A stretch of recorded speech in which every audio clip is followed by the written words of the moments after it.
আসসালামু আলাইকুম। নতুন একটি ব্লগে আপনাদের সবাইকে স্বাগতম। বর্তমানে আছি ফেরির উপর, আমতলী ফেরির উপর। আজকের গন্তব্য বরগুনা জেলায়। এই নদী পার হলেই বরগুনা জেলা, পায়রা নদী এটা। আমি এখান থেকে ফেরির ভিউটা নিচ্ছিলাম। তারপরেই দেখেন কত বড় নদী। নদীতে সূর্যের রশ্মির কি সুন্দর একটা প্রতিফলন দেখতে পাইলাম। অনেক ভালো লাগতেছিল। আর যদিও আজকে অনেক রোদ ছিল, তাকাইতে পারতেছিলাম না, ক্যামেরায় যা আসছে তাই, নিজের একটু ছবি নেওয়ার চেষ্টা। আর ওয়েদারটা শীতের মধ্যে একটু গরম গরম ফিল, ভালোই লাগতেছিল। আর মাঝখানে বরগুনা দিয়ে আমরা আসছি, আমি বাইক চালাইছি এই জন্য ভিডিও করতে পারিনি। আমি এখন আসি সুরঞ্জনা রিসোর্টে। এটা বরগুনা জেলাতেই অবস্থিত। বরগুনা জেলা থেকে পশ্চিমে 2-3 কিলো দূরে, একটু গ্রামের ভিতরে। আমরা এই তো রিসোর্টের ভিতরে প্রবেশ করলাম। এটা মূলত এন্ট্রি। এখানে আমাদের টিকিট নিতে হবে। টিকিটের মূল্য 50 টাকা করে। এইটাই সুরঞ্জনা রিসোর্ট। রিসোর্টের ভিতরে কি অবস্থা ছিল এটা এখনও জানি না, তবে একটু এক্সাইটমেন্ট কাজ করতেছিল। এরপরে আমরা তো টিকিট নিচ্ছি। গাছগাছালি সবুজ, অনেক ভালো ছিল জায়গাগুলো, জিনিসগুলো। তারপরে টিকিট নিয়ে আমরা ভিতরে ঢুকলাম। আমি আমার ম্যানেজার স্যারের সঙ্গে গেছিলাম, এই জন্য আর কি সেরকম কমফোর্টভাবে ঘুরতে পারিনি। যাই হোক, এরপরে আমরা তো সামনে আগাচ্ছি। এইটা মনে হয় কোনো এক সময় হোটেল হবে। রিসোর্টটার কাজ চলতেছে, কাজ এখনও পুরোপুরি শেষ হয়নি। এই রিসোর্টটাতে ঢুকে আমার এলাকায় একটা পার্ক ছিল, হ্যাঁ অবশ্যই ছিল, কিন্তু এখন অবশ্য নাই। যেটাকে বলে কাঠের ব্রিজটা নাই, কিন্তু আশপাশের গাছগাছালি পরিবেশটা আছে আর কি। কাঠের ব্রিজটা ভেঙে ফেলা হয়েছে এর আগের আন্দোলনে।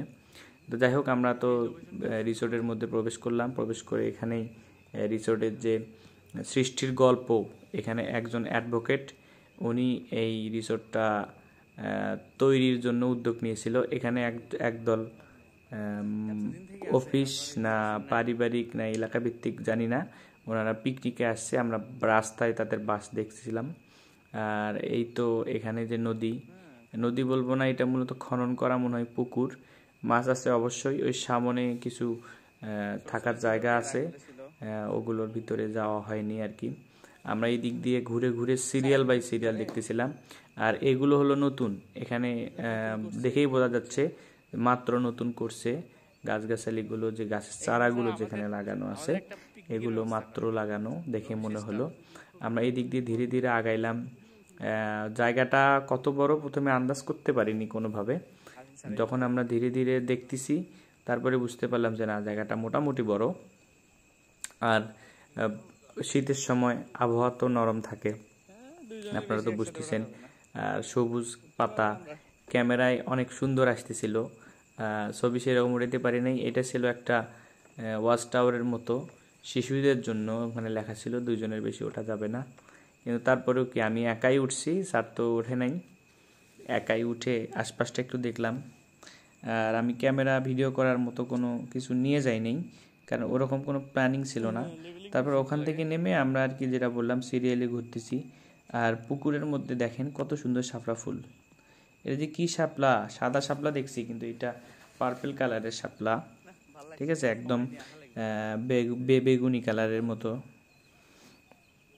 তারপরে গাছগুলো ছিল একদম ভৌতিক অবস্থা। আমি এমন ভিডিও শেষ পর্যন্ত দেখেন, ভিডিও শেষে এমন একটা জায়গায় যাব যেখানে মনে করেন যে একদম কোনো সাউন্ড নাই, গাড়ি ঘোড়ার কোনো সাউন্ড নাই, একদম নিরিবিলি, শুধুমাত্র পাখির কিচিরমিচির শব্দ। অনেক সুন্দর লাগতেছিল, ভৌতিক হলেও জিনিসটা সুন্দর। আর আমরা এই পুকুরের মাঝে যে ছোট ছোট করে রাখছে, এগুলোকে কি বলবো বুঝতেছি না, অনেক ভালো লাগতেছিল। প্রতিটা পুকুরেই শাপলা ফুল ছিল। তারপরে কিছু এই যে বাঘ প্রজাপতি তৈরি করে রাখছে, এগুলো ছোট বাচ্চাদের জন্যই মনে হয়। আমরা দেখে কি হবো, কিন্তু সৌন্দর্য বর্ধিত অনেক ভালো করছে। আর এইটাই মূলত আপনাদেরকে বলতেছিলাম, এইটা দিয়েই জঙ্গলের ভিতর দিয়ে কাঠের তৈরি যে রাস্তা, সেতু করছে। সাঁকো বলতাম আমরা গ্রামে এগুলোকে। এগুলো দিয়েই আমরা বনের ভিতরে যাচ্ছি। এই বনের ভিতরে যেতে যেতে অনেক, এখানে তো রমণীরা দেখতেছেন, সবাই ছবি উঠাচ্ছে। আর আমি তো ফুটেজ নেওয়াতে ব্যস্ত। কি দেখবো, আমি তো ফুটেজ নেওয়াতেই ব্যস্ত, যে না আমাকে তো ভিডিও বানাইতে হবে, তারপরে আপনাদের জন্য আপনাদেরকে দেখাইতে হবে, ঠিক আছে। এরপরে তো এখানে আমাদের এই যে সিঁড়ি তো এখন শেষ পর্যায়ে, আমি শেষে গেছি একদম। এগুলো ছিল হোগল পাতা, হোগল পাতা কি গোল পাতা, হোগল পাতা। গোল পাতা তো ছিল সুন্দরবনে। এগুলো দিয়ে যে ঘরের বরিশালে ঘরের যে চাটায় ওপরে চাল তৈরি করা হয় টিনের পরিবর্তে, এই সেই গাছ, ঠিক আছে। আর এই যে সামনেই যে আমি যে ক্যামেরা ঘুরাইলাম, এই সামনেই আছে বিষখালী নদী। এত পরিমাণ নদী এই বরিশালে কি বলবো। তারপরে ওখান থেকে বের হয়ে এসে একটা লাভ সাইন আছে, এই লাভ সাইনে তো ছবি টবি উঠাইলাম আমরা। এরপরেই ডান পাশে দেখবেন একটা পুকুর আছে, এই পুকুরের মাঝখানে একটা সুন্দর একটা তাল গাছের রিসোর্টের মতো, খেজুরের গাছের রিসোর্টের মতো, যেমনটা আমরা কাতার দুবাইয়ে দেখছিলাম যে তাল পাম রিসোর্ট, পাম দ্বীপ, এইগুলো এই নামে একগুলো আছে, সেম টাইপের সেম আদলে করা হয়েছে। আর এখানে মাঝখানে একটা নতুন ওয়াচ টাওয়ার করছে 3 তলা, এখানে উঠে আমরা রিসোর্টের আশপাশের ভিউটা দেখতে পারলাম।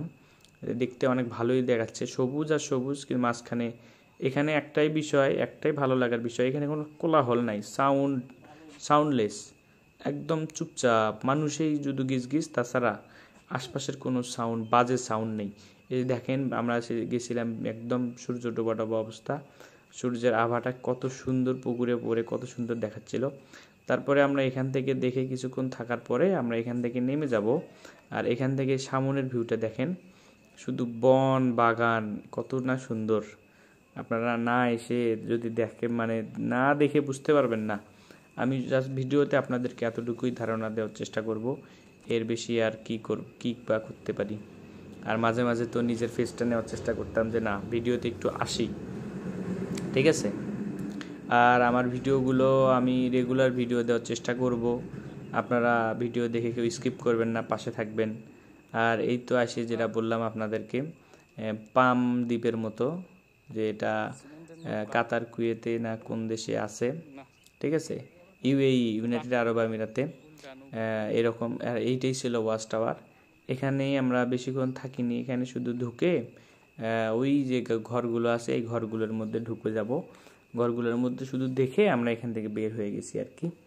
এখানে কিছু মহিলারা ছিল অনেক, এখানে একজন অবশ্য জিজ্ঞেস করতেছে যে ভাই ভাঙবে নাকি। যাই হোক, এটা মজা করলাম আমরা, অবশ্য এত কিছু না ভেবে আমি ভিতরে ঢুকে গেছি। ঢুকে আমি দেখবো, আমি ভিডিও করব।